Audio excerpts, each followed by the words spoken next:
Caso SQM no para de sorprender y remece a la UDI. Longueira deja la casona de calle Suecia para defenderse de investigación por presunto cohecho. Soy un hombre honesto. Oficialismo dividido por reforma laboral. Partidos presionan por otras adecuaciones necesarias para salvar emblemático proyecto. Tendremos que analizarlo y resolverlo una vez que pasemos por el tercer trámite de la Cámara de Diputados. Invitado, el senador de la Democracia Cristiana, Andrés Saldívar.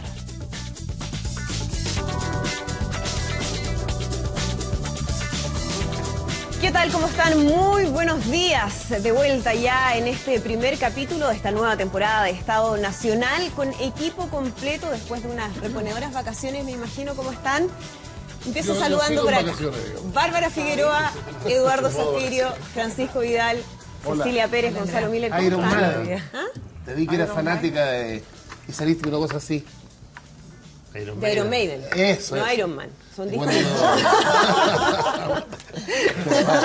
Ya estoy durmiendo. Ya, oye, bueno, una semana hemos vuelto con harta noticia. Después del receso de vacaciones tenemos harta información que comenzar a analizar aquí en Estado Nacional. Así que los invito de inmediato a ver una nota con lo que ha sido una de las noticias políticas. Obviamente la renuncia a la militancia de la UDI del ex senador y ex ministro de Economía Pablo Longueira, después de nuevos antecedentes entregados por CIPER Chile respecto a su cercanía con Patricio Contese y la manera en que él habría influido en la redacción de uno de los artículos del proyecto de royalty minero. Vamos a revisar la nota y seguimos para conversar.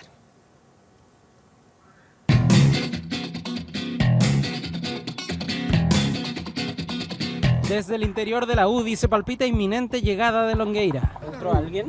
No, una vieja. ¿Quién era la Matei? Yo lo esperaría ahí. Oye, no le preocupa más. Más digno que lo esperen en la calle, ¿no? Sí, presidente del partido. Sí.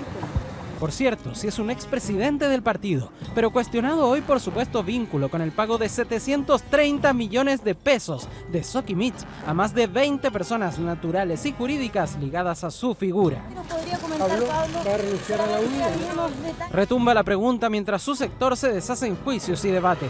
Longueira es un ídolo con pies de barro. Da vergüenza ajena. Chile Vamos tiene que obligar a la UDI a tomar medidas y si no RN tiene que evaluar su permanencia en Chile Vamos. Lo que corresponde aquí es que vayamos tomando decisiones políticas y nos hagamos cargo de las ilegalidades que se cometieron. En esta materia no hay superioridades morales y si hay alguno que se las arroga, allá ellos. Cual chiquilina en su primer día de escuela. No sé, yo he perdido mucha práctica en esto, así que no sé. No he visto nunca tanta prensa. Así irrumpe Longueira. Soy un hombre honesto. Justo en semana en que sale a la luz pública correo electrónico de ex gerente SQM que en 2010 le pedía la inclusión de un artículo específico en tramitación de ley de royalty, texto que finalmente benefició a la empresa en contratos firmados con el Ministerio de Economía cuando Longueira encabezaba la cartera. Nunca favorecí a ninguna persona, institución o empresa de manera indebida. Y allí, desde el mismo partido que nunca expulsó ni sancionó a Noboa, condenado por delito tributario, un caso Penta. Atendiendo según el texto que al no haber existido enriquecimiento ilícito, no cabe formular reproches. Llega algún cuestionamiento. Lo que ha ocurrido merece ser investigado, no parecen prácticas muy deseables. Queriéndole mucho respeto y cariño a Hernán Larraín, yo no comparto su opinión, lo encuentro inadecuado. Y el mismo hombre que en pleno caso Spinac renuncia a la virtud de mantener sus intimidades en secreto. Se lo rezado Jaime Guzmán y me dijo, sigue a ese cura que está metido y dice, bendita imprudencia. El mismo que en plena campaña presidencial renuncia a la candidatura de su sector. Nuestro padre se encuentra enfermo. Pone los intereses del país por encima de cualquier otra consideración. El mismo que pasado que el trance renuncia a la vida pública. Y mis horizontes están más bien por el sector privado. Hoy, sin tapujos, anuncia que he resuelto renunciar a la militancia en mi partido para volver a postular a ella cuando los tribunales de justicia acrediten que no he cometido delito alguno. Abandona luego, silente, la escena. ¿Se arrepiente algo de lo que hizo?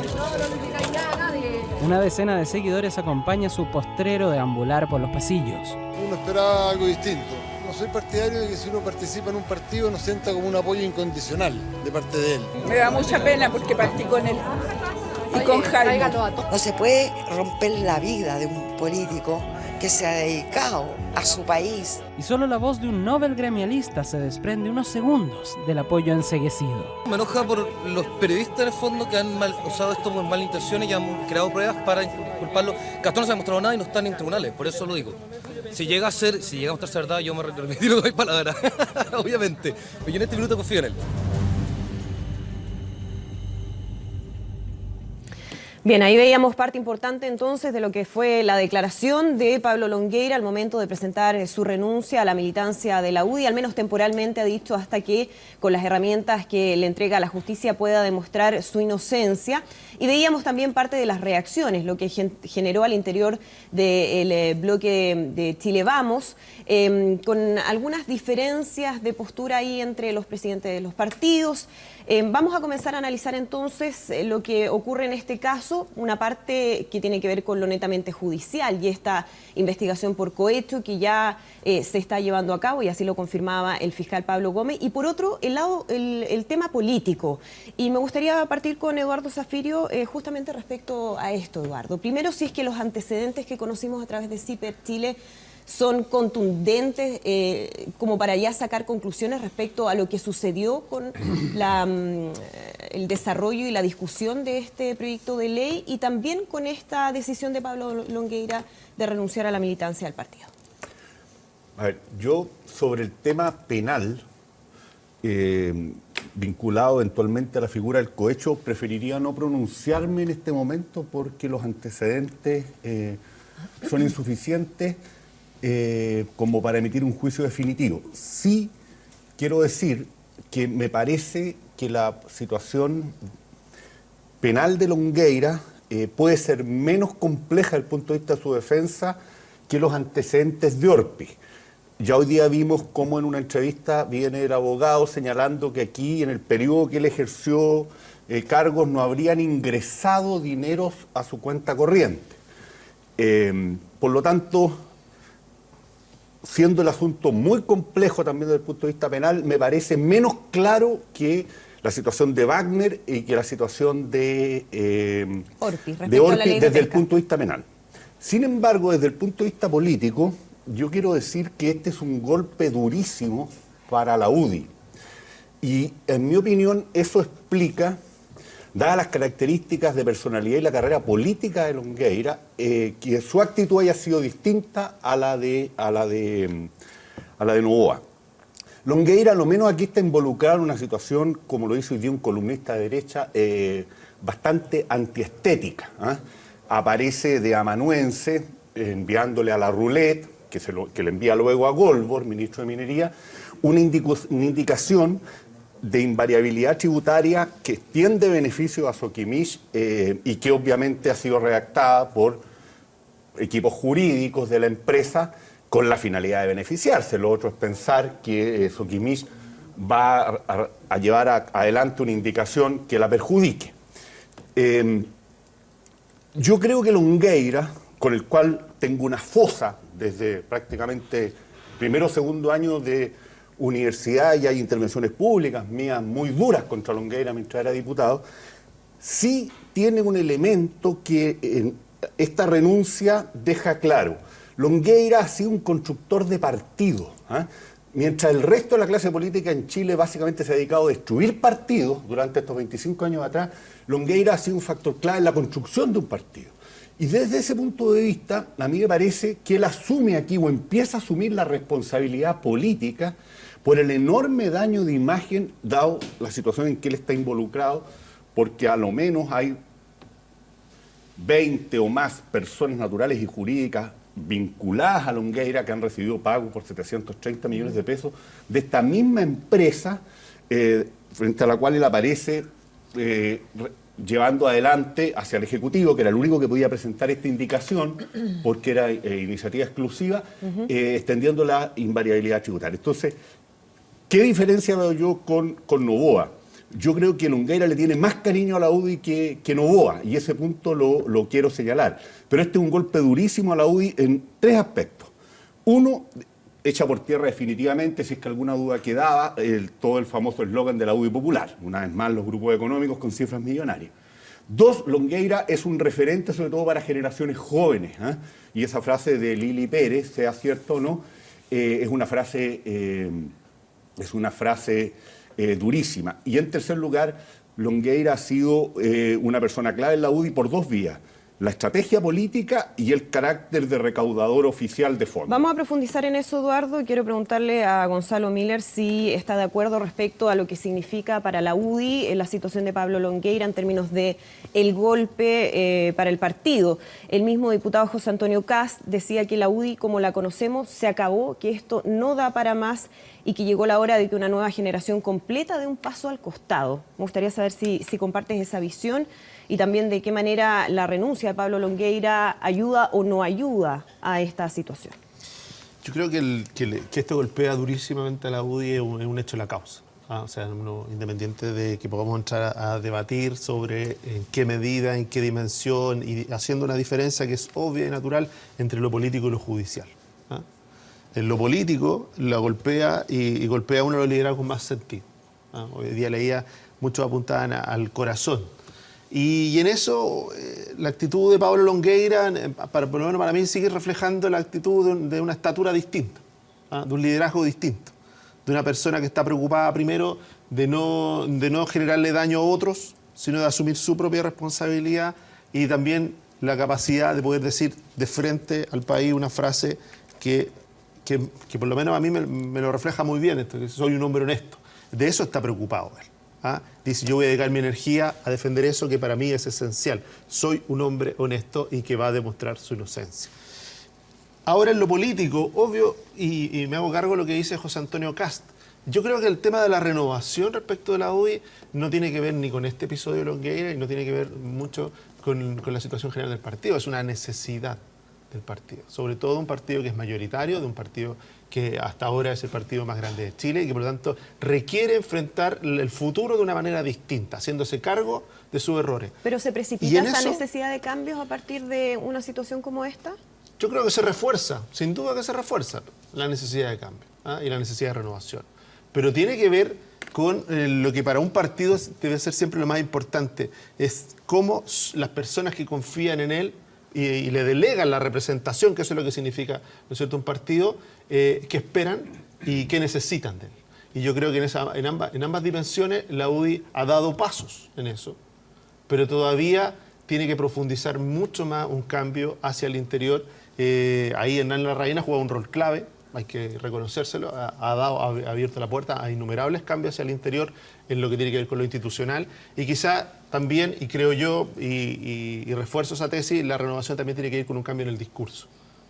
Ahora, pero perdón, Gonzalo, para dejar claro el tema del cambio, tiene que ser un cambio generacional, etario, porque lo que dice José Antonio Kast es que aquí todos los que han liderado el partido en los últimos años debieran dar un paso al costado.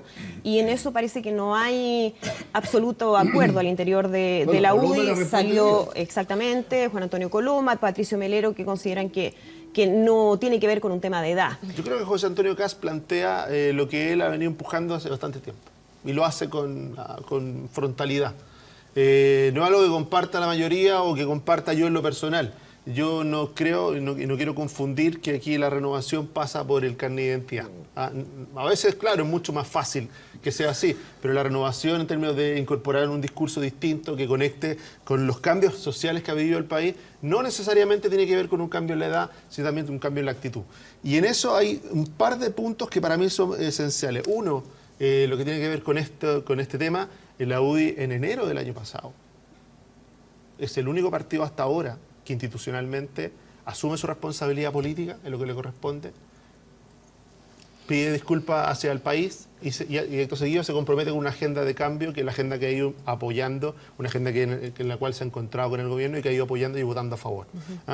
Y en la otra dimensión, que tiene que ver en lo político, yo creo que lo que hace Pablo Longueira es hacerse cargo de decirle: necesito la libertad para poder restaurar lo que él siente y lo que lo lleva a enfrentar esta situación, que es las dudas respecto de su actuación como senador o como las dudas que pudiera haber respecto de su actuación como ministro. Sí. Y en eso yo le creo a Pablo Longueira.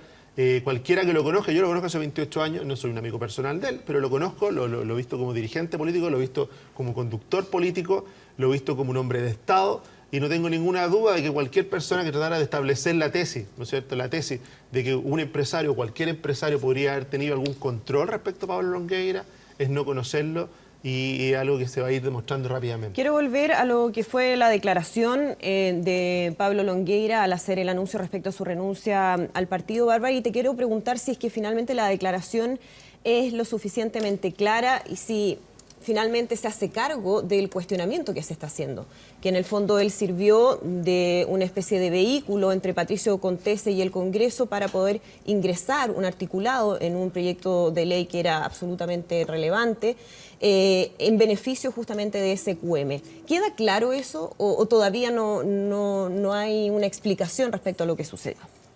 Mira, yo creo que esto tiene que ver con lo que ya hemos discutido infinitas veces en este programa, lo hemos discutido a propósito de otros casos también, y es este vicio de la relación de la política con los negocios o el empresariado, esta suerte de fino límite entre la posibilidad de que tú tengas una opinión proclive a los intereses de un sector, que es legítimo, podría uno tener intereses con el empresariado, como podría tenerlo con los trabajadores en el caso de otros partidos, pero hay un fino límite entre eso y el ser cooptado por los intereses de estos sectores. Y yo creo que ahí, efectivamente, lo que estamos viendo es que las declaraciones de Pablo Longueira son declaraciones que se hacen cargo de su situación personal.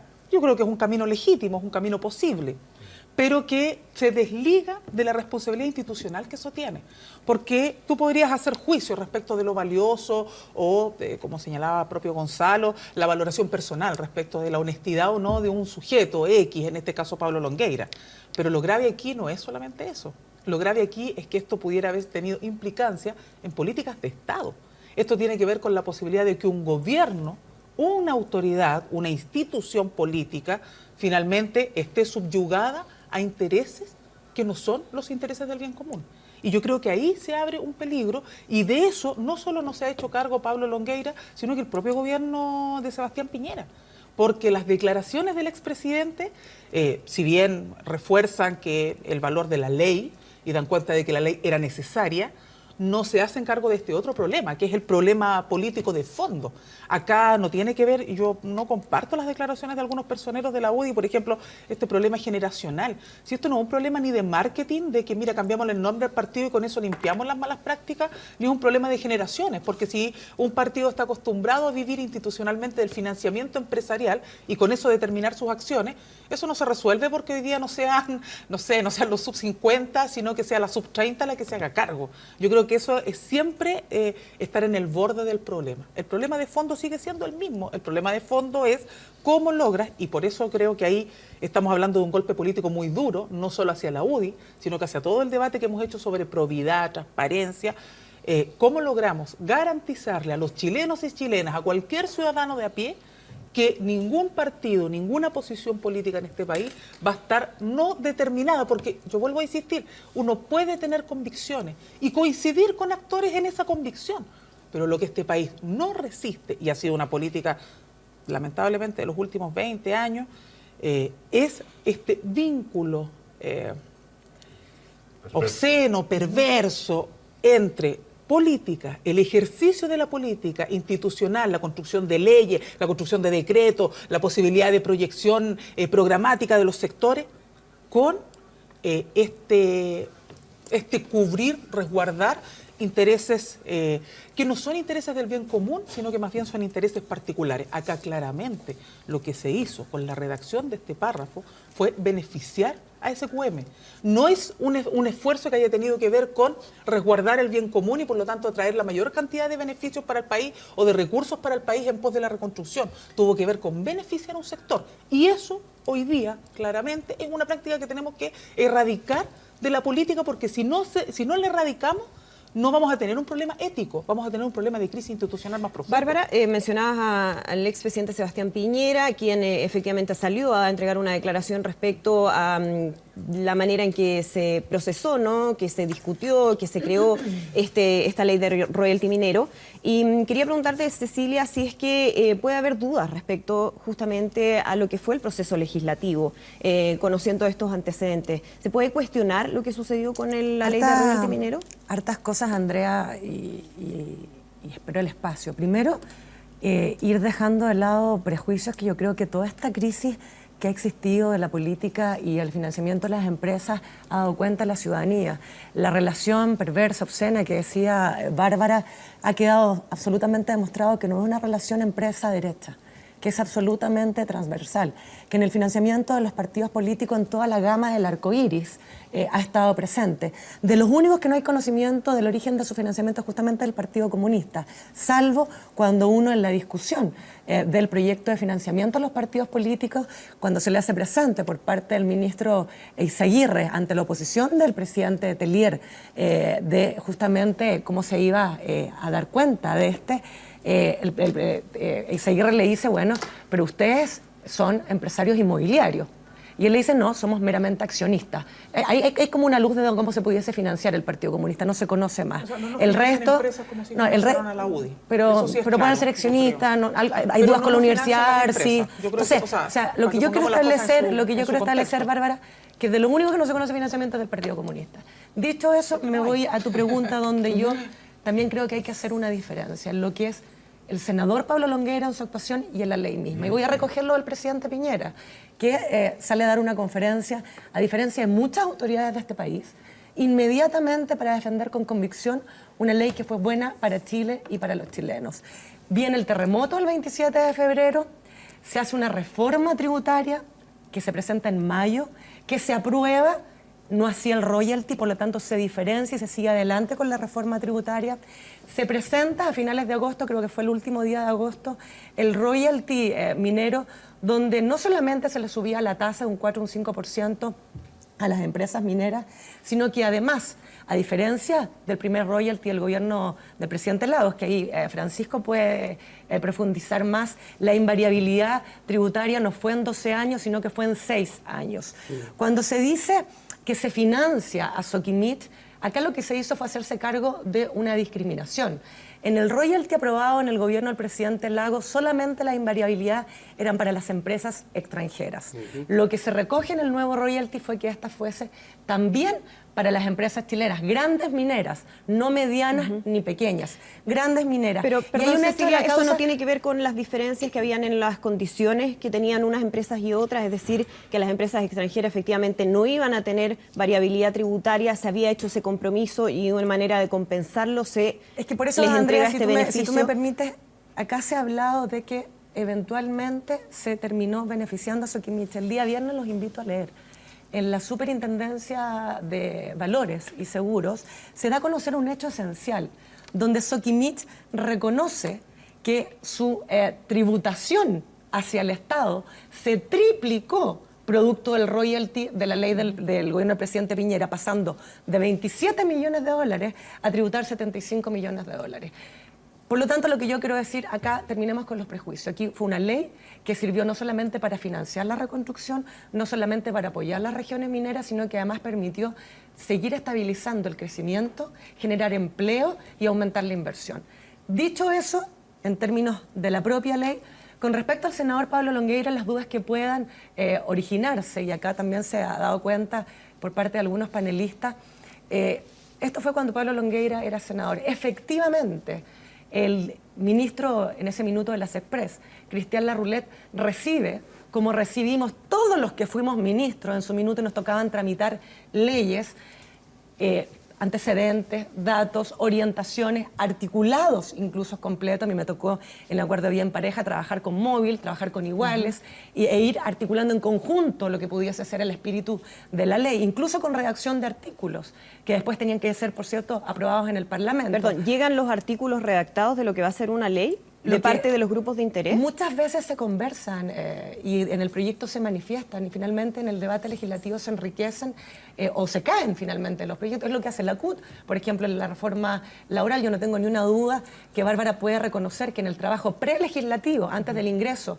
del proyecto de la reforma laboral del Ejecutivo, ha tenido sus conversaciones con los parlamentarios y con los partidos, y son prelegislativos y son públicas, se van a conocer. Le tiraron el mantel en su minuto a la ministra Rincón y al ministro de Hacienda. Pero no hay una diferencia ahí, Cecilia, respecto a alguien que se ve beneficiado, porque aquí estamos hablando de una empresa que entregó dinero para financiamiento de campaña. Por eso quiero diferenciar y por eso quiero llegar al fondo, Andrea.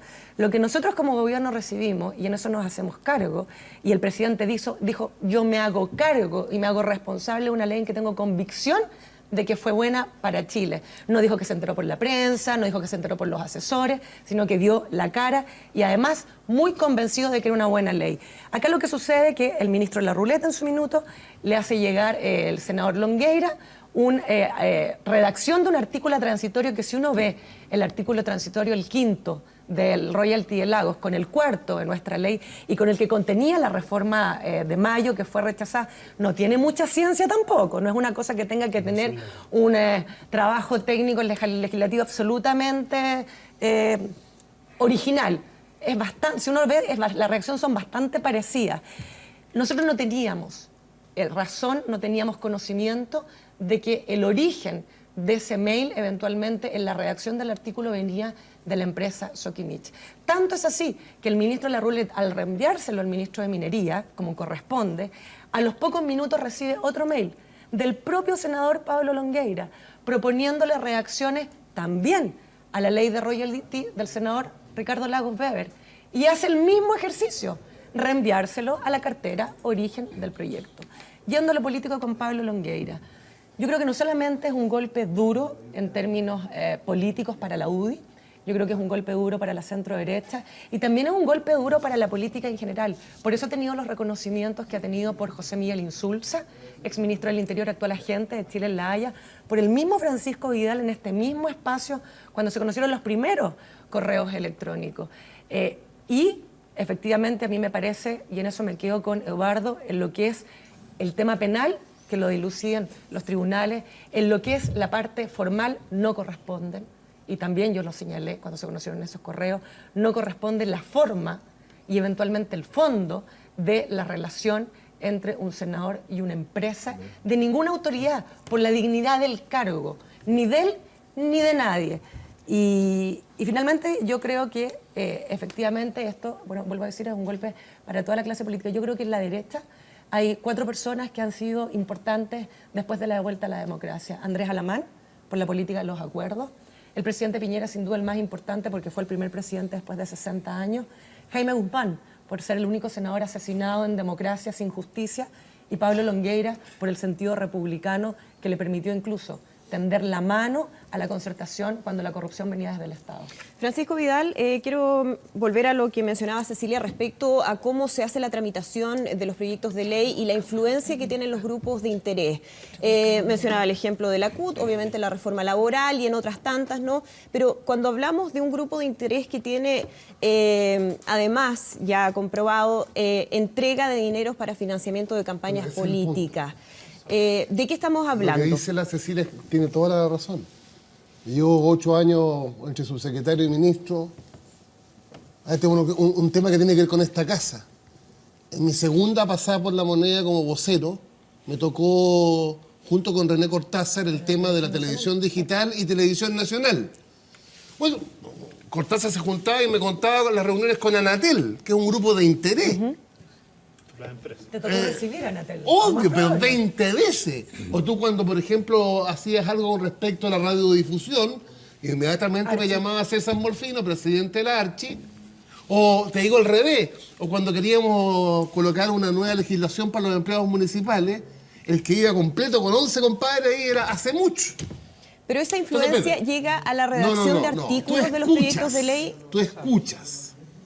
Escucha las distintas opiniones. Mira, cuando yo hice esta locura que fue Rentas Municipales 2, desfilaron por mi oficina los dueños de los cementerios privados. desfilaron los alcaldes, los concejales, desfilaron los del club de polo, que decían que era un deporte muy popular, porque les tocaban sus intereses. El punto está, y ahí está el problema, en que no medie plata entre esa generación del proyecto de ley y la empresa. Y la complejidad de Longueira no es que haya pedido opiniones, la complejidad que simultáneamente la Fiscalía, y ahí están los datos, y no voy a pronunciar judicialmente, hay 730 millones de pesos, en el marco además de cómo funcionó Soquimich, porque se nos olvida, y aquí entro a la otra parte. Esto de Longueira es perdónenme la expresión, un balde de, ya a una casta, de la cual me incluyo, que no puede estar más desprestigiada. Porque finalmente los números, que a mí me gustan tanto, claro, hay una desproporción, pero fíjate que toda la plata de Soquimich a la mala, 66% para la derecha, 33% para nosotros. ¿De acuerdo? Primero la UDI, después la Democracia Cristiana. Exactamente. Sí. Fíjate que Penta, 99 y 1, en el 1 coloco el almuerzo de Velasco. El DCI, 100%, para el otro lado. Entonces, ¿cuál es el drama? Lo que pasa es que no se conoce Angelini, no se conoce otro claro, tipo pero lo están investigando. Pero ¿cuál es el drama? Otro tipo de empresa. Y aquí vuelvo una vez a proclamar nuevamente el libro que es obligatorio para los chilenos de Matamala, El poderoso caballero. Que esto no es nuevo, muchachos. Si esto es más viejo que el hilo negro, está en la historia de Chile, lo que pasa es que era antes más descarado. Y la democracia consiste en ir separando el poder económico del poder político. Ahora, aquí hay un elemento nuevo. No es solamente financiamiento irregular de campaña, cohecho, sino que la posible figura de cohecho, que es una situación distinta, por ejemplo, a la de Jovino Novoa, a la UDI. Pero yo te quiero decir que la opinión pública y la ciudadanía ya no puede estar más devastada por estas cosas. Porque además es transversal, también nos llega a nosotros. Y la única forma de salir de esto y respetar y reivindicar la credibilidad es con hechos, no con discursos. Y en ese sentido la renuncia de Longueira la valora en esa dimensión. Ahora, y la Francisco aclaración Vidal, del presidente Piñera la valora en esa dimensión. Y bueno, y lo que ayer se le daron a Izaguirre y Pato Walker, que finalmente los 6 principales proyectos que erradican estas malas prácticas. Porque quiero decirle lo siguiente, me junté con Izaguirre por otras razones anoche, él me decía, escuchen, el compadre que en la próxima elección haga lo que sabemos que se ha hecho, pierde el cargo y va a la cárcel. Esto es parecido a lo de la colusión. Entonces, solamente esas conductas van a poder resucitar la confianza esencial entre el ciudadano Francisco, y la política. Yendo al tema más personal, ¿le crees a Pablo Longueira cuando dice que es un hombre honesto y que va a demostrar su inocencia? Yo le creo porque no es un tipo millonario. O sea, no es un tipo, yo no conozco los detalles, nunca he ido a su casa. Yo creo que él entró en la lógica de la construcción de partido. Y en consecuencia usó todas las formas de lucha. Fíjate que incluye eventualmente una figura de cohecho. cohecho. Pues está claro, o sea, hay una fundación que se llama Amar a Jesús, entre las que dieron boletas. Eduardo Zafirio. No, yo quiero volver al tema del proyecto de ley del royalty, porque creo que aquí de nuevo se están generando situaciones de confusión. El presidente Piñera el expresidente Piñera tiene el legítimo derecho a defender su proyecto y obviamente la recaudación son 3.200 millones de dólares, eso no está en discusión. El tema es la indicación. Y ahí hay un silencio completo del expresidente, tanto sobre lo que se está discutiendo en particular como de la situación de que de nuevo hay una investigación vinculada a figuras eventuales de cohecho sobre gente muy cercana a su gobierno, ya no solo sobre el subsecretario Wagner. Y el tema de la indicación yo quiero decir lo siguiente. Primero, la indicación la redactan los equipos jurídicos de Soquimich y la entrega con tesis. O sea, eso es de lógica elemental que ninguna empresa va a redactar una indicación para perjudicarse, sino para beneficiarse. En segundo lugar, el Ejecutivo, vía la Roulette, vía Goldberg, termina enviando esa indicación de manera prácticamente textual y desde el punto de vista del contenido El corazón de esa indicación es la que ha redactado gente vinculada a Soquimich. Segunda cuestión. Tercera cuestión. Trabajo prelegislativo, la CUT, los cementerios, etcétera. ¿De qué estamos hablando? Una cosa es escuchar al conjunto de los grupos de interés y de presión en una sociedad democrática que tienen el legítimo derecho. Y otra que pasen billetes. Y otra cosa es que tú te conviertas en un buzón donde en definitiva las indicaciones de los proyectos te los redactan los grupos de interés. Pues, para eso está el Parlamento, para eso está el Congreso, para eso están los partidos. Cuando uno va a elecciones, compite por el voto popular, pero también se hace responsable de las decisiones que toma. La Sociedad Nacional de Agricultura, la CUT tienen el legítimo derecho de plantear sus planteamientos, pero seamos claros, en definitiva, ese proceso es bastante opaco muchas veces, a pesar de la ley del lobby. No se van a hacer responsables de las decisiones. Los responsables van a ser aquellos que votan el proyecto o empujan las políticas públicas. Entonces, aquí no estamos hablando de trabajo prelegislativo como letra A, y en segundo lugar, son 11, 12, 13, 14 millones de dólares de financiamiento regular que sabemos hasta aquí que Soquimich desparramó transversalmente en el sistema político. Y eso hay que ser muy ingenuo para no pensar que está vinculado a este tipo de cosas, a conseguir beneficios de la política pública. Y en cuarto lugar, la Cecilia dice, bueno, triplicaron el hecho esencial, pero la pregunta es otra, pues Cecilia, es cuánto habrían tenido que pagar sin la extensión del beneficio y la invariabilidad tributaria, que era el corazón de la indicación redactada por Soquimich. Cero, porque no se habían acogido los beneficios. Así de sencillo, no. Yo quiero, aclaremos ese punto, Cecilia. Hay que precisar, porque primero, hay mucha ignorancia sobre es lo que que pasó Francisco con Vidal, Soquimich. Eso es lo más importante. A mí lo que nunca me ha gustado es tratar de desinformar cuando uno tiene la información para tratar de ganar una ventaja política. Y esta mezcla que se trata de hacer entre Soquimich, el senador Pablo Longueira y finalmente el Ejecutivo, cuyo presidente era el presidente Sebastián Piñera, yo creo que es inaceptable. Primero decir que me da la impresión que no escuchaste toda la conferencia de prensa del presidente, que fue en directo, que aceptó preguntas completas. Se refiere al cohecho. Rechaza la figura del cohecho y de cualquier ilícito, venga de quien venga. Segundo, se refiere largamente al artículo sobre la invariabilidad tributaria que significó y se hace cargo de que la redacción del proyecto completo, cuando ingresa con fecha 31 de agosto del 2010 al Parlamento, es de cargo del Ejecutivo. Segundo, cuando se da a entender acá por parte de Eduardo, de la relación perversa, vuelvo a insistir y todo, uno como ejecutivo efectivamente, vuelvo a insistir, se escuchan a todas las partes, pero aquí me da la impresión que en este artículo en particular, a diferencia de otro donde hubo mucha discusión, dado que la redacción, ya es cosa de ver el royalty del 2005 del presidente Lagos, no es muy distinta, tuvo amplia mayoría. O sea, la mayoría de los senadores votaron a favor. Entonces yo pienso, la actual ministra del Trabajo, Jimena Rincón, que votó a favor, encontraba que este artículo era malo, era un artículo que beneficiaba a las empresas perniciosas que se iban a aprovechar de todos los chilenos, cuando al revés se les estaba pidiendo que la bonanza que tenían por el precio del cobre la compartieran para la reconstrucción. Hizo lo mismo el ministro de Defensa, José Antonio Gómez, cuando la votó a favor. Hizo lo mismo el actual ministro del Interior, Burgos, cuando la votó a favor. Acá hubo un consenso desde la nueva mayoría hasta la alianza de que era un artículo que permitía subsanar una discriminación, que era voluntario y por lo tanto, si iban a coger más recursos, se pensaba 1.000 millones de dólares que iban a llegar. Terminaron llegando 3.000 millones de dólares. Entonces, es que ese es el punto, ¿sabían Eduardo? todos esos legisladores que con TES habían entregado la indicación? No lo sabía ni el Ejecutivo, eso es lo que te estoy diciendo. Entonces mi tema es solamente Pablo Longueira el que ha hecho llegar en la historia de la vuelta a la democracia a distintos ministros artículos o eventuales sugerencias que uno cree que vienen de los parlamentarios solamente por parte de una empresa. ¿Es Pablo Longueira? Yo creo que no.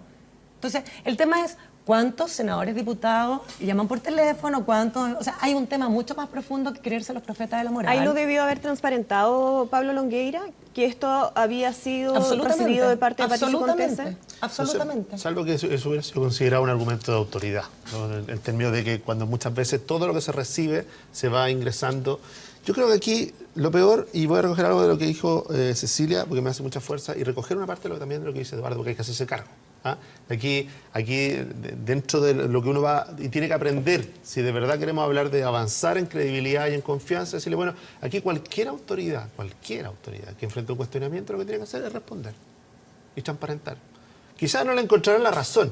¿Ah? Hay algunos que tienen un interés político definido, ¿no es cierto? Y claro, ante la presencia de Sebastián Piñera, posible candidato presidencial, una muy buena carta. Tentador, que puede ser que regrese en un par de años más a la presidencia. Bueno, pero obvio que hay algunos que no le van a creer porque tienen un interés político. A Pablo Longueira hay otros que, bueno, es un enemigo declarado, tampoco le van a creer. Pero lo que sí tienen que hacer ellos, eso tampoco los tienen que ir en términos de ir respondiendo, con transparencia de por qué se hizo. Ahora, el cuestionamiento respecto del articulado. Más allá del origen, ¿no es cierto?, del articulado. Y de la crítica que hay sobre el origen, que yo la comparto.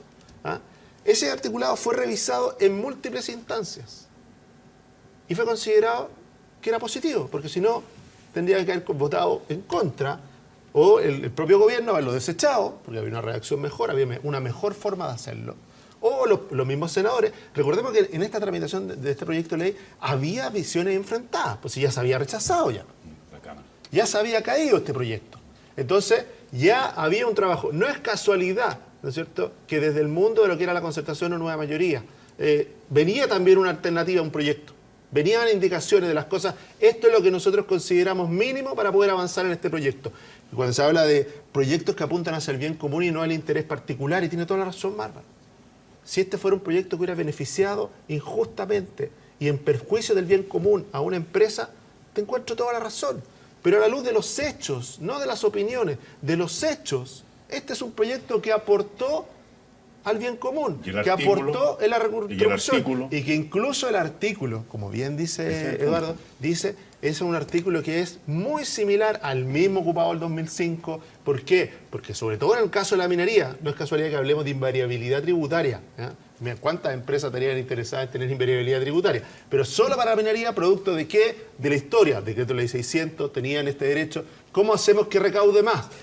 Gobierno socialista se quebró la cabeza y dijo, ¿cómo logramos hacer de que esas empresas que no deberían pagar más, paguen más, aporten? Bueno, les vamos a tener que entregar algo. Les vamos a tener que entregar algo. ¿Algo a lo que tenían derecho? No. Les vamos a tener que entregar algo. Y se produce esa negociación. Se recauda más. Y lo que hace el gobierno de Sebastián Piñera, dentro de su debate, recordemos, la autoría y lo que reclama el presidente, con entera justificación, en mi opinión, es la autoría respecto del proyecto. Dice, este es un buen proyecto, este es mi proyecto. Y después, de dónde confluyeron, obviamente, y la visión crítica del origen, pero por supuesto que no corresponde. Ahora, el tema es si vamos a cerrar los ojos y vamos a pontificar con pies de barro y decirle, mira, la influencia que tienen. Oye, si lo que ha hablado aquí Pancho con total franqueza, de haber recibido hoy día, perdón, Eduardo, lo que acaba de relatar Francisco como ministro, de haber recibido los intereses, hoy día sería impensable. Al estándar de lo que tenemos hoy día, sería impensable. ¿Por qué? Porque hay ley del lobby. Porque hemos avanzado en una ley del lobby que obliga a transparentar todas estas relaciones, obliga a transparentarlas. ¿Para qué? Para que todos sepamos quiénes son los que están de alguna manera sosteniendo cada uno de los intereses. Gonzalo, volviendo al tema de la situación de Pablo Longueira, ¿ha faltado quizás más voces en defensa de la honorabilidad o de la inocencia de Pablo Longueira al interior del partido o del bloque de Chile Vamos?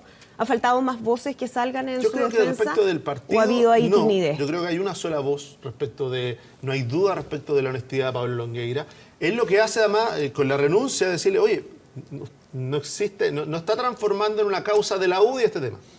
Él con la renuncia lo que dice, yo me voy a hacer cargo. Yo me voy a hacer cargo de ver todos estos cuestionamientos. De una manera valiente, porque también podría no haberlo hecho, lo hace. Dice, yo me hago cargo y libera de alguna manera a la UDI de tener que estar respondiendo. Ahora, si tú me preguntas si dentro de la UDI existe alguna duda, ninguna respecto a la honorabilidad de Pablo Longueira. Y si alguien quiere pontificar, ya en Chile Vamos, ¿no es cierto? Uno ya ha ido aprendiendo en estos meses de que las personas que entre más rasgas vestidura y más pontifican, uno tiende a mirarle en los pies. A ver si lo están haciendo desde los pies de barro o lo están haciendo desde la consecuencia. Perfecto. Bárbara, lo último para ir cerrando. Es que yo me quiero volver alguna vez, pues, con el invitado. Estamos compensando los excesos del 2015.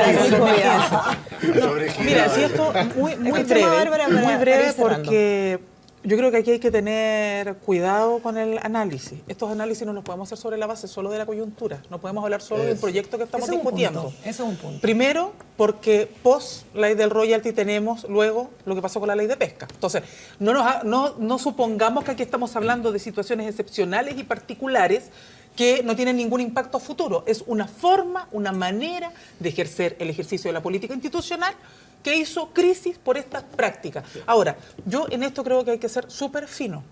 El problema no es si el artículo era bueno o era malo. Si el problema no es ese, no es la justeza del artículo, la capacidad de recaudación, es el origen. Entonces, el problema no es que origen desconocido para el Ejecutivo en ese minuto. Y eso es lo que ahora, yo francamente, esta es una opinión muy personal, pero a mí me cuesta creer que no se supiera o que los sectores interesados en hacer circular este artículo solo lo hubiesen hecho por la vía de Pablo Longueira y que nadie más haya tenido antecedentes.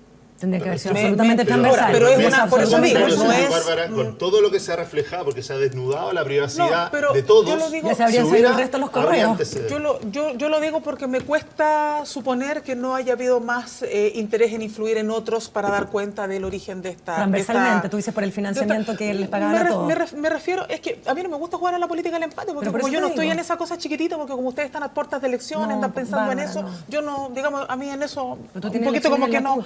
Yo tengo elecciones en la CUT, pero la CUT no está manchada, pues por suerte somos de las pocas instituciones que le creen más que a los partidos y que no tenemos ni un peso comprometido en ninguna ley. Por lo tanto, no tratemos de jugar a la política del empate con nosotros. No se trata de entonces, lo digo digamos, porque si no es como el juego de tratar de meternos a nosotros. Ha quedado demostrado. Escuchemos, porque si hablamos todos juntos no se entiende nada. Yo entiendo, digamos, que les pueda doler el espíritu con estas cosas, pero terminemos la idea. No es nuestro juego estar viendo la política del empate. Pero el problema aquí, yo vuelvo a decir, no es si el artículo es bueno o no. El problema es, ¿y si esta ley del rollo? Esta es la pregunta que uno tiene que hacerse. No si esto es bueno o malo. ¿Y si esta ley hubiese exigido más requisitos y no hubiese estado de acuerdo Sokimich? ¿Qué hubiese hecho? No, pero eso hubiese es propuesto una ficción, no, pues no es política de ficción, porque hoy día tienes la ley de pesca. Entonces la pregunta es, ¿esto significa que estábamos cooptados a límites que imponían grupos de interés y que financiaban a los partidos o no? Yo tengo la impresión de que sí. Más allá de que hoy día uno puede decir, no, si el artículo era bueno, pues que yo no estoy juzgando si el artículo era bueno o no. Lo que sí estoy diciendo es que mañana una ley, eventualmente que los hubiese afectado, hubiesen tenido la misma disposición, probablemente hubiesen exigido bien, vamos a ir rápidamente a una pausa, volvemos inmediatamente porque tenemos que conversar con el senador de la Democracia Cristiana, Andrés Saldívar, respecto a este tema y por supuesto a lo que ha sido la discusión de reforma laboral en el Senado. Ya estamos de regreso con más. Muy bien.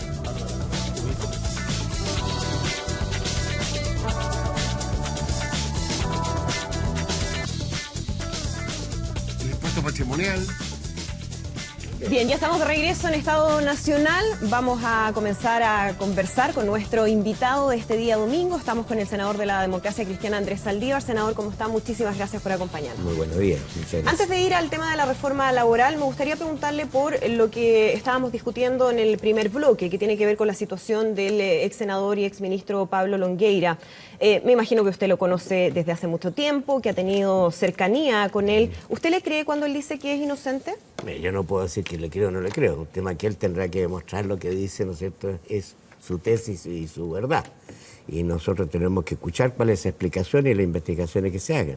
Yo lo he escuchado a usted en el programa sobre este tema. Yo creo que el tema de Longueira no es si el artículo era bueno o malo. Eso habrá que analizarlo. Si beneficiaba o no beneficiaba a Sokimich. Es un interrogante, ¿por qué tanto interés, ¿no es cierto?, del representante Sokimich por llevar un determinado texto al proyecto? Yo no era miembro de la Comisión de Hacienda, sino que fui reemplazante de Eduardo Frei en algunas oportunidades de ese proyecto. Pero sí firmé el protocolo, me acuerdo. Y me acuerdo exactamente del tema. Ese proyecto de ley era un proyecto que presentó el gobierno para financiar la reconstrucción y era un proyecto bastante magro. Financiaba, ligado a un rendimiento de 300, 400 millones de dólares, y nosotros lo observamos y no lo aceptamos. Y yo ahí participé. y dijimos que había que hacer una nueva forma de royalty. Y establecimos entonces una escala, con un piso de 5 hasta 14%, de acuerdo con los precios, etcétera. Y eso llevó al rendimiento del proyecto, me recuerdo, a sobre $1.000 millones, que el ministro había planteado 400, 500, y eso lo llevó a $1.000 millones. Ahora, ese artículo transitorio, efectivamente, yo no me recuerdo exactamente los detalles, pero lo complicado de ese proyecto, de eso es, ¿no es cierto?, cómo se origina, quién lleva, por qué se manda. Es legítimo, cualquier persona puede hacernos llegar a nosotros una propuesta. Mire, nosotros creemos que este artículo debería ser así, pues, queremos estar... Y uno escucha. ¿Usted recibe ese tipo de propuestas, de artículos redactados? Muchas veces. Artículos redactados de ley, de grupos de interés. Te mandan, muchas veces metís tú las organizaciones gremiales, las organizaciones sindicales, la Cámara Chilena de la Construcción, y es legítimo dentro de lo que es, ¿no es cierto?, de la formación de la ley, de escuchar a la doctora, y nosotros mismos, como hacer la reforma tributaria, escuchamos a más de 60 personas. Sí, pero aquí se hace una diferencia, Senado, respecto a escuchar, influir y en redactar un artículo de una ley. El tema de la transparencia. Estas cosas, cuando llega, ¿no es cierto?, en el caso de la reforma tributaria, fueron más de 60 personas y nos hicieron llegar muchas reacciones, muchas. Pero las planteábamos en la comisión y se discutían en la comisión. El tema, lo otro es este tema, este secretismo con el cual se llega a formar una norma, que se manda, ¿no es cierto?, primero a un senador por un representante de una empresa que está interesada en ese tema, ya entonces empieza a haber sospecha. ¿Por qué? Para beneficiarse, no beneficiarse, para ser más justo, no ser más justo, ya un poco se tiene que... Segundo, ¿no es cierto?, eso se le manda después por el parlamentario a un ministro de Estado, que es el secretario general de la Presidencia, que es el que tiene el objeto precisamente, ¿no es cierto?, de conformar la tarea legislativa. ¿Y a él se le debe transparentar de dónde es el origen de esa propuesta? Él tiene que haber sabido que le venía la propuesta, no sé si Longueira le dijo, si era... No sé, pero bueno, pero eso, ¿no es cierto?, luego Longueira se lo manda al ministro de Minería, y el ministro de Minería, ¿no es cierto?, lo presenta después, y lo lleva al Senado. Y en el Senado efectivamente fue aprobado. Hoy yo no me recuerdo exactamente los detalles, ¿no es cierto?, si hubo una discusión abierta o no. Fue prácticamente unánime en el Senado, fue solamente un voto... El único que votó en contra. Un voto Tuma, Quintana y Girardi. Todo el resto bueno, lo votó a favor. Entonces, ¿qué es lo que hay? Si puede ser, ¿no es cierto?, que nosotros... Ahora, si hubiéramos tenido conocimiento de este circuito, seguramente hubiéramos tenido una situación diferente en la discusión. Porque ahora, lo que sí es cierto es de que el proyecto de ley, tal como salió, tenía un gran problema para aprobarlo, sobre todo el tema de la invariabilidad, porque requería la voluntad de los afectados, porque había un contrato, de acuerdo con la ley sobre la inversión extranjera, claro, el decreto 600, era un contrato, y entonces tuvimos que hacer un gran esfuerzo de redactar un artículo que obligara, no que obligara, que hiciera un incentivo atractivo para que renunciaran al tema de la invariabilidad en los términos, y le limitamos la invariabilidad. Yo personalmente, si a mí me preguntan, el proyecto que se aprobó, si bien no era el óptimo que hubiéramos querido, porque era posible haber establecido un mecanismo más gravoso en relación con el tema del rendimiento de la tributación del cobre, sin embargo yo creo que lo logramos la oposición en ese tiempo nosotros, que fuera un proyecto que diera un mucho mejor rendimiento, y además nosotros le limitáramos la invariabilidad al tema de lo que había en ese momento. El gobierno de Ricardo Lagos, 12 años a 6. Claro, sí, por supuesto, pero hay que ir a lo primero. Lo delicado en todo esto, yo no voy a ser juez, es la forma como se hizo. Que se reciba una indicación, un proyecto, un artículo redactado por un representante de una empresa que tenía conflicto de intereses con el tema, que lo reciba un senador y en forma absolutamente, en secretismo absoluto, ¿no es cierto?, se lo pasa a un ministro, ese ministro se lo pasa a otro ministro, y llega igualmente que lo que propuso, ¿no es cierto?, este representante. Eso lleva a tener un derecho a una duda muy legítima. Y si eso le parece cuestionable, hay quienes ya están planteando, de parte de algunos parlamentarios, la necesidad de discutir la derogación de ese artículo de la ley del royalty minero. Todas las leyes son posibles de derogar. ¿Pero usted estaría de acuerdo con una situación así? Si se abre el debate, por supuesto, y si acaso hay argumentos, ¿no es cierto?, como para modificar, habrá que modificar. Pero la verdad de las cosas es claramente, ninguna ley de la República es inmanente, invariable, todo.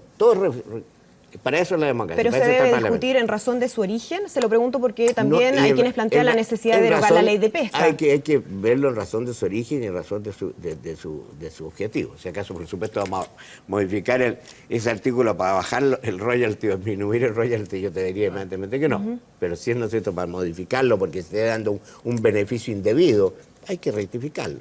Bien. Y en la ley de pesca también. Y todo lo que sea legislación en el país está abierto a la discusión. La democracia es eso. Nadie tiene el derecho al monopolio de tener lo que él quiera para él, sino que es un tema que se conforma de la discusión y la ciudadanía le da al Parlamento la facultad como para poder modificar sus leyes. Senador, vamos a seguir conversando respecto a lo que ha sucedido esta semana en términos de la discusión legislativa sobre la reforma laboral. Vamos a revisar rápidamente una nota y ya estamos de regreso con la discusión.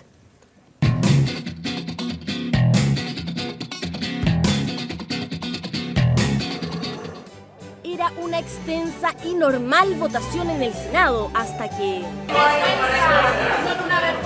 los dirigentes sindicales se enojaron, gritaron y terminaron desalojados. ¿Qué les cojan? Por favor, un poquito de pudor. Y a la única que no echaron fue a la presidenta de la CUT. ¡Cobarde!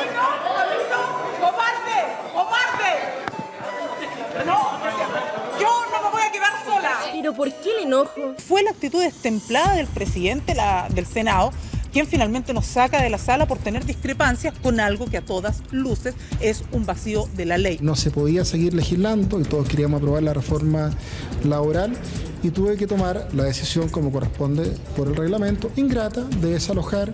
Todo por la indicación sobre negociación interempresa, un tema que pese a las 2 jornadas que demoró en votar la reforma laboral, no logró consenso y se rechazó. Para nosotros es extraordinariamente importante que la negociación colectiva de los sindicatos interempresas sea voluntaria y no obligatoria como quería el gobierno. Era un daño letal para las micro y pequeñas empresas en Chile. Por desgracia, no se entiende bien el mundo del trabajo. Se va a reponer, no tengo la menor duda, en la comisión mixta. De todos modos, ha sido aprobado en particular la reforma laboral.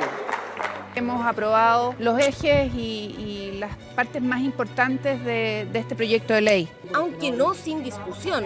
Es que la extensión de beneficios ha sido una práctica desleal durante los últimos 35 años o más en nuestro país. Yo soy un decidido partidario de extender los beneficios a los trabajadores no sindicalizados. Extensión de beneficios en manos del sindicato aprobado. Adecuaciones necesarias. Curiosamente, la indicación que más discusión tuvimos, que era la de adecuaciones necesarias, terminó siendo aprobada prácticamente por unanimidad. Ahora sí que queda poquito. Tercer trámite en la Cámara y una posible comisión mixta para que la reforma sea ley. Poquito considerando que la firma de la presidenta lleva más de un año estampada en el proyecto. Muchas gracias a todos y a todas.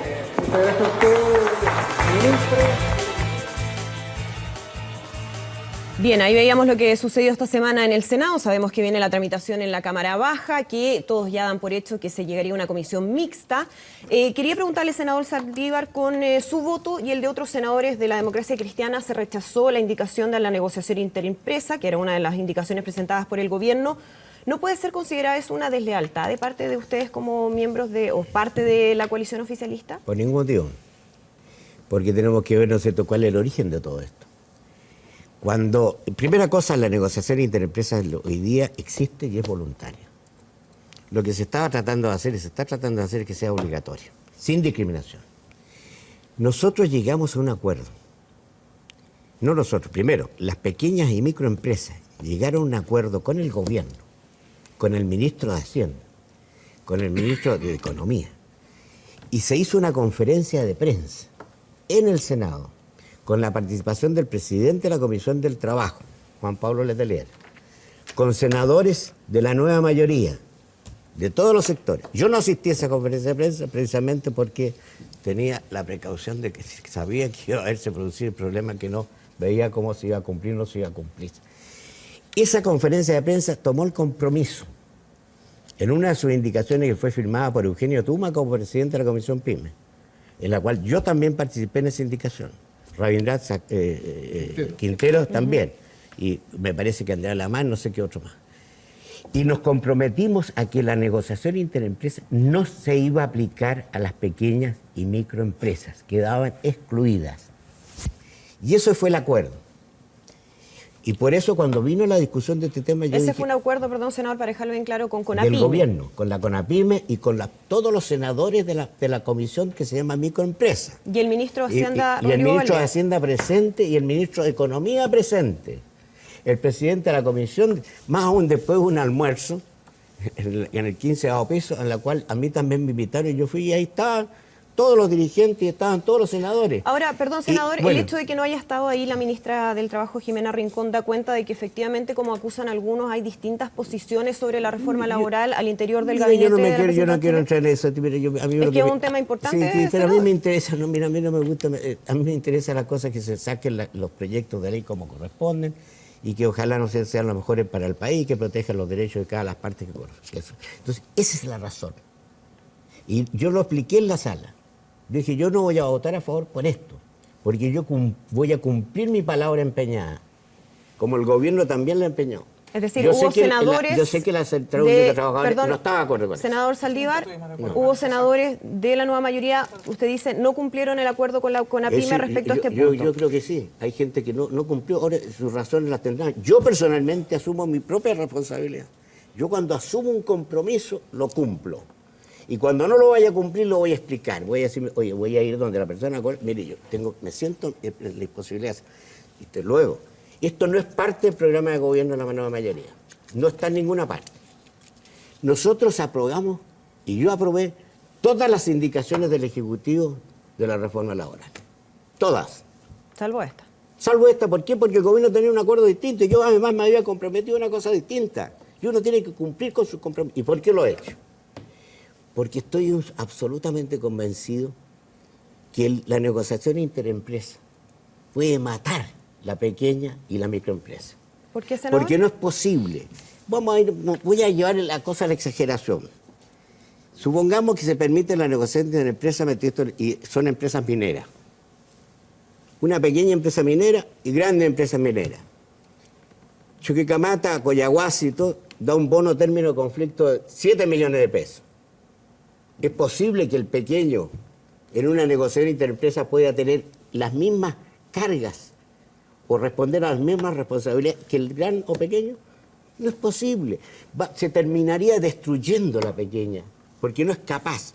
Es posible, como al otro tema, el tema de la panadería, que la panadería de San Miguel, que tiene 10, 15 personas que trabajan, pueda negociar en las mismas condiciones que la panadería Castaño, que tiene 20 y este es un porte de mediana empresa, no puede. Luego, porque yo creo sinceramente que lo mejor que puede hacerse es que esa empresa, ese pequeño empresario, negocie con sus propios trabajadores, no con los trabajadores del negocio del lado. Puedo llevarlo más al extremo. Senador. Los comercios. Es posible que una tienda que ocupa 10, 15 operarios o un taller de confección pueda competir con Falabella. Senador, queda claro ese punto. Quiero abrir la conversación también a los panelistas y me gustaría comenzar obviamente por Bárbara porque tiene, por supuesto, protagonismo respecto a la discusión que se ha dado.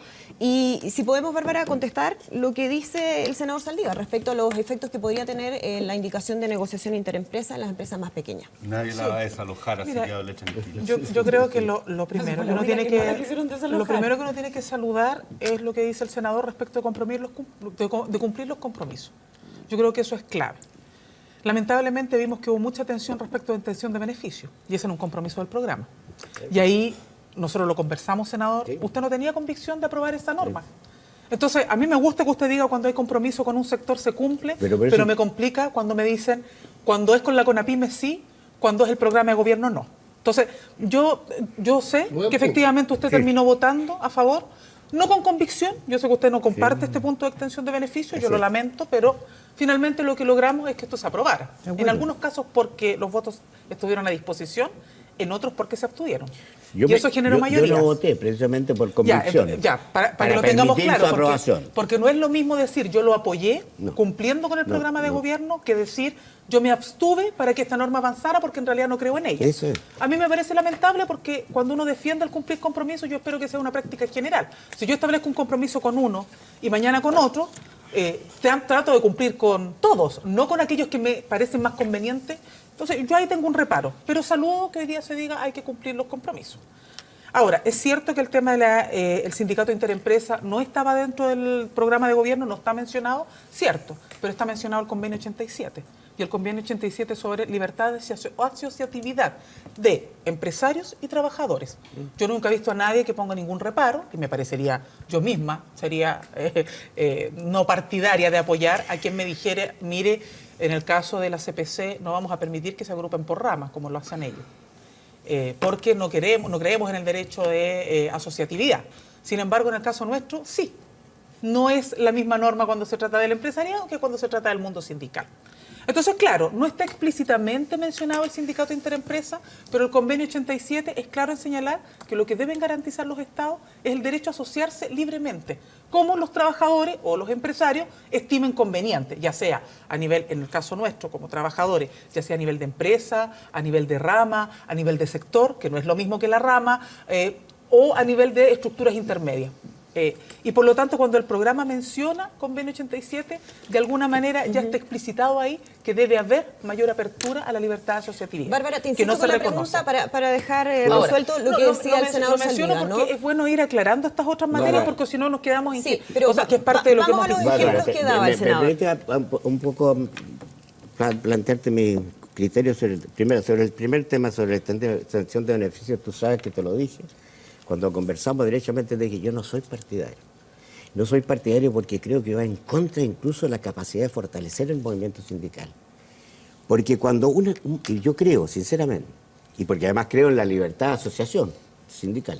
Bueno, si tú haces si no haces obligatoria la extensión de beneficios, o que se pueda extender los beneficios a todos los trabajadores, si un pequeño sindicato que sea minoritario, te lo dije incluso con cifras, que representa el 10% de los trabajadores de una empresa, negocia y obtiene un buen resultado, y hay que felicitarlo, y muy bien que lo hayan hecho, al 90% del resto no se le puede extender los beneficios. Y puede ser, ¿no es cierto?, que en un mismo establecimiento hay un cajero, ponte el caso, que estaba en ese sindicato del 10%, y hayan 6 cajeros que no estaban en el sindicato del 10%. A ese cajero van a tenerlo trabajando con estos beneficios y al otro 6 sin los beneficios. Yo estoy convencido que si el sindicato puede se extiende voluntariamente y no se le impide, estos otros 6 van a decir, oye, ese sindicato lo hizo bien, lo está haciendo bien, me está resguardando, me voy a asociar. Y lo hace libremente, porque también tenemos que tener presente que la asociación o un sindicato tiene que ser libre, senador, no puede ser obligado. Perdón, una duda respecto a ese ejemplo. ¿Y para qué se va a asociar si es que obtiene los mismos beneficios no estando asociado al sindicato? Si no se asocia, pero de todas maneras. Pero donde va, entonces, voy a ir al tema ahora. El problema es el origen de esa norma.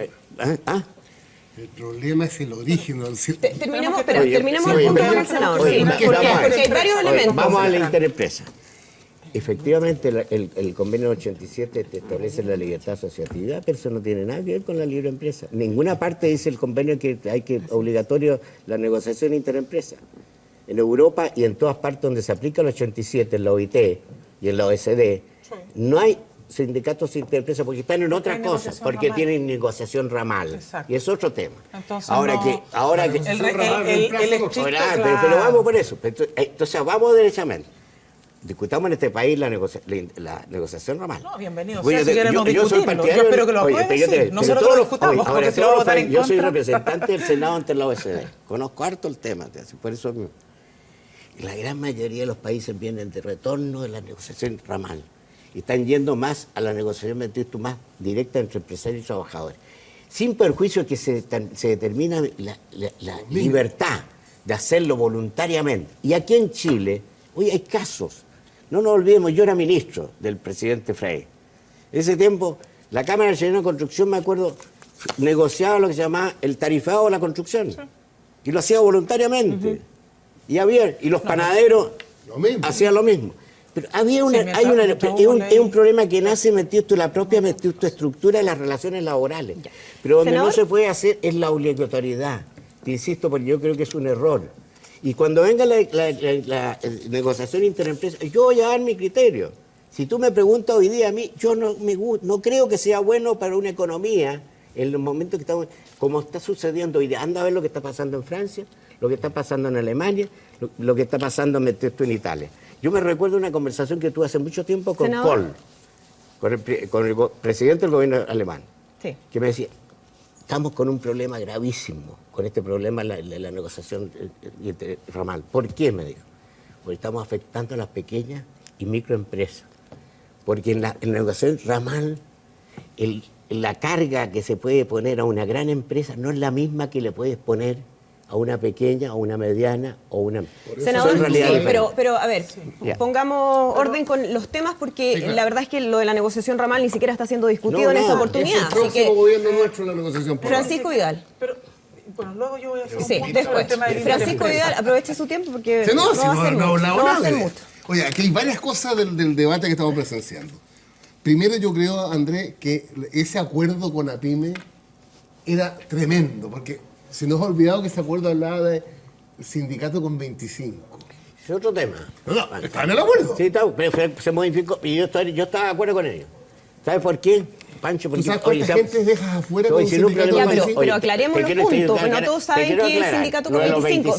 Senador, aclaremos lo que es lo de los 25. Lo que pasa es que no se pueden constituir sindicatos si no tienen 25. 25 trabajadores. Y al final quedó el 50%. Yo conozco harto el tema, te voy a decir. Porque estuve muy metido en la discusión. A mí no me importa, te digo, que sean 5, 8. ¿Sabes cuál es el origen? Antes de esta reforma, era 25. Cuando vino el problema del multiroot, que fue una manera que muchos empresarios trataban de meter, lo bajaron a 8. ¿Por qué? Porque había empresas que tenían 5, 6, 7, 8 multiroot, entonces formaban 8 o 10 sindicatos. Entonces se bajó a 8. Pero cuando hemos modificado el multiroot, lo eliminamos el multiroot, se quedó metido, se podría perfectamente volver a 25. ¿Por qué? Porque también antes, y ahora no se puede, porque votamos la titularidad sindical, que estamos comprometidos, y bien que los sindicatos sean, antes negociaban los grupos negociadores. Entonces un grupo negociador en esta empresa de menos de 25 podría negociar, pero como hoy día se eliminó, entonces ¿qué es lo que yo dije? ¿Por qué no decimos lo siguiente? Cuando se trate de empresas de menos de 25, repongamos el grupo negociador, si no hay posibilidad de formar sindicato, pero por lo menos que esos trabajadores tengan la capacidad de negociar con su empresario. Entonces, perdónenme mi obsesión de la historia, ¿qué es lo que estamos cambiando hoy día? Estamos cambiando el Código Laboral en parte del año 81, José Piñera, Pinochet y la derecha. ¿Qué resultados ha dado esta práctica laboral, esta negociación colectiva? Tasa de sindicalización máxima el 15%, incorporando los empleados públicos, que es una cosa rara. Pero lo grave, el 10 de septiembre del 73 negociado en Chile del orden de la negociación colectiva, del orden del 25% de los trabajadores. ¿Tú sabes cuánto negocian hoy día? El 5,8%. Y lo más grave, hace 2 años negociaban el 7%. Entonces, el resultado de lo que queremos cambiar nos lleva a una tasa de negociación colectiva de menos del 6%. En mi opinión, este es el resultado de la obra de José Piñera y Pinochet. Porque el objetivo, pues Andrés, pues escúchame, ¿cuál era el objetivo del plan laboral? Debilitar al sindicato. ¿Cómo lo debilito? 1, reemplazo en la huelga. Baleón va a ir a la huelga.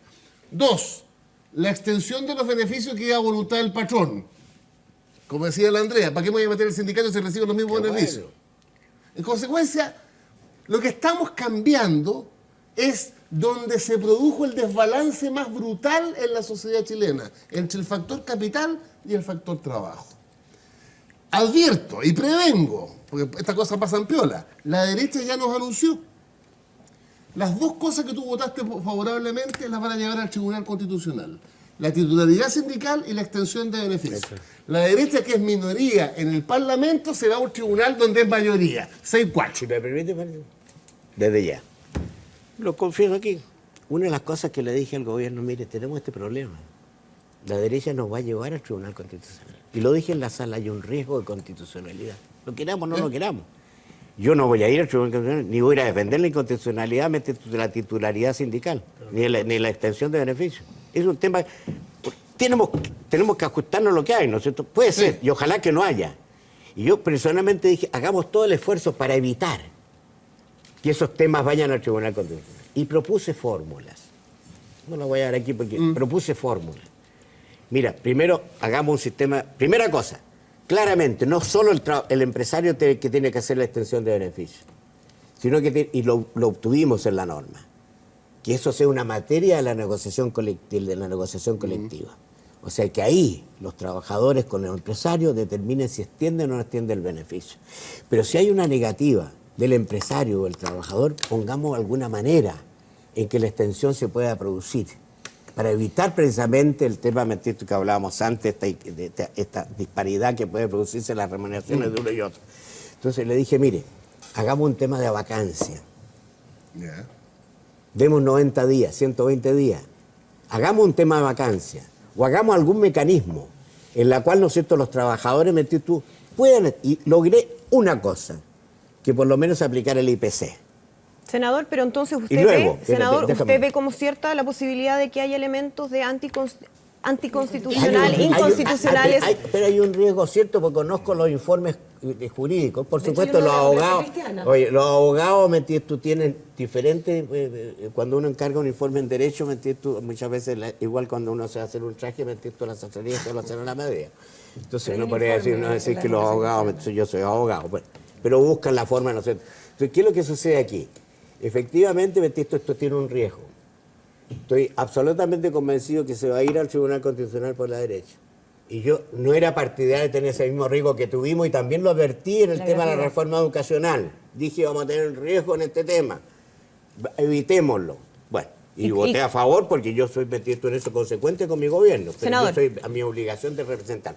Y lo otro que te quería decir. Senador, seguimos. Efectivamente, esta reforma laboral no es lo óptimo, seguro. Pero esto es una reforma laboral, como tú bien señalas, para modificar cosas remanentes que quedaron de la reforma laboral de Pinochet. En el gobierno participó otra reforma laboral que avanzamos en algo. Ahora hemos avanzado en muchas cosas también, no hay que ser negativo. Ya, me quiero quedar en ese punto. Senador Saldívar, deme un segundo. Eduardo Zafirio, dice el senador que han avanzado en muchos puntos. ¿Cuál es tu opinión, Eduardo? Es que yo creo que aquí hay un tema más de fondo fuera del debate laboral, donde vamos a continuar además, porque esto va a terminar en mixta.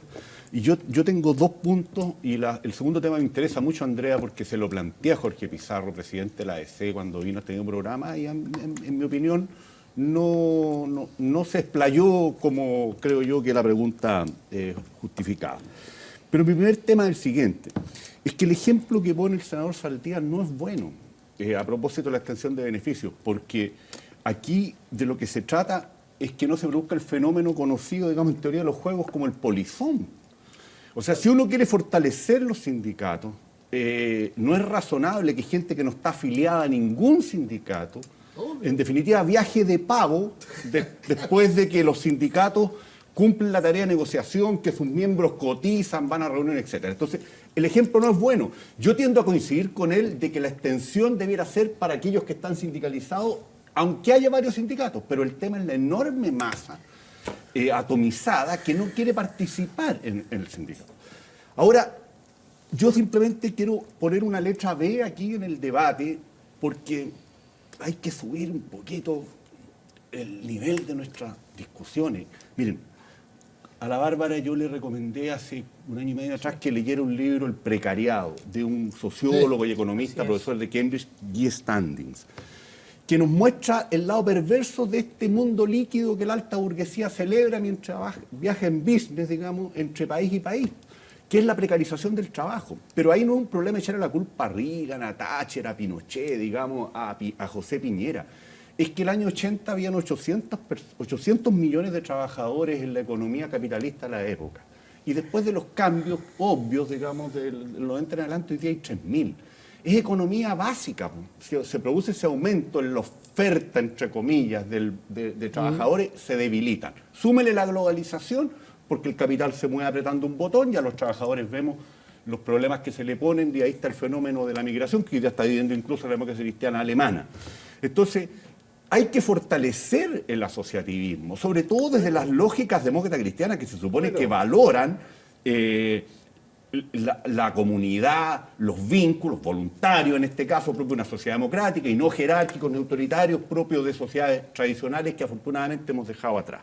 Entonces, el ejemplo, senador, a mí no me convence. Tiendo a compartir lo que usted dice, pero en relación a extender beneficios a los que estén sindicalizados. ¿Ah? No a los que viajan de pago. ¿Me permite, Eduardo? Pero ¿sabe lo que pasa? Que como nos compete a los dos esta conversación, ¿no es cierto? Sin perjuicio, que bueno. No, es un diálogo de camaradas. Yo te voy a camaradas. decir lo siguiente.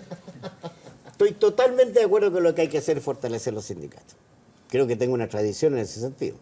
En el gobierno de Eduardo Frei Montalva, yo fui partidario de la sindicalización campesina. Que fue espectacular. Y se hizo una gran sindicalización. Subimos la tasa de sindicalización en ese tiempo, me entiendo, al casi el 18%, al nivel que hoy día tienen los países de la OCDE.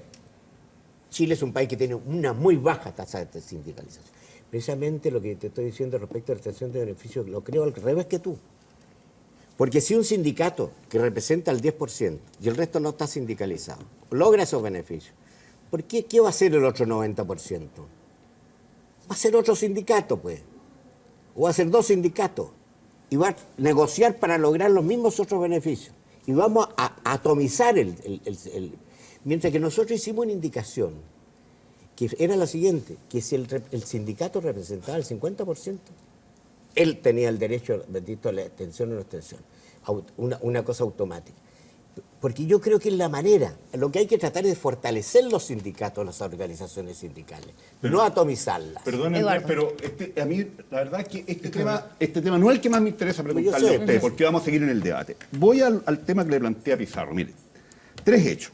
Uno, nueva división de sede, digamos, tanto entre senadores y diputados como entre senadores. Segundo lugar, nuevo debate sobre el programa. ¿Ah? Y en tercer lugar, la estrategia que empezó antes de que asumiera el gobierno la presidenta Bachelet de una parte de los socios, de culpar a la democracia cristiana de la escasez, la muerte, la enfermedad. Faltan solamente las 7 plagas de Egipto. O sea, nuevamente somos los malos de la película en este proyecto, y probablemente en la despenalización del aborto va a pasar lo mismo. Bueno, ¿qué conclusión saca, senador, de cara a la próxima Junta Demócrata Cristiana de abril, de todo esto que está pasando? O sea, aquí se dieron cheques en blanco programáticos, no importaron las ideas. Hoy día uno ve que Walker se queja, pero era presidente del partido, digamos, en el momento que se hace el debate. Pizarro pasó del bacheletismo más desaforado, digamos, antes incluso de que se hicieran las primarias, a la postura crítica que hoy día le estamos viendo. Para el debate de la Junta. No, está bien, pero yo quiero saber su opinión. Porque de lo contrario aquí seguimos con un juego de máscara que no da para más. A lo mejor en la Junta vamos a discutir también, pero te digo, no hagamos aquí el debate antes, pero te voy a dar mi respuesta, el tiro.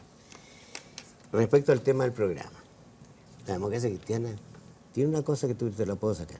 No hemos votado ni una sola indicación del Ejecutivo en contra. Nunca. Ni los senadores ni los diputados. Ninguna. En relación con el programa. La única que hemos votado ahora, esta interempresa, no está en el programa. O sea, no estamos.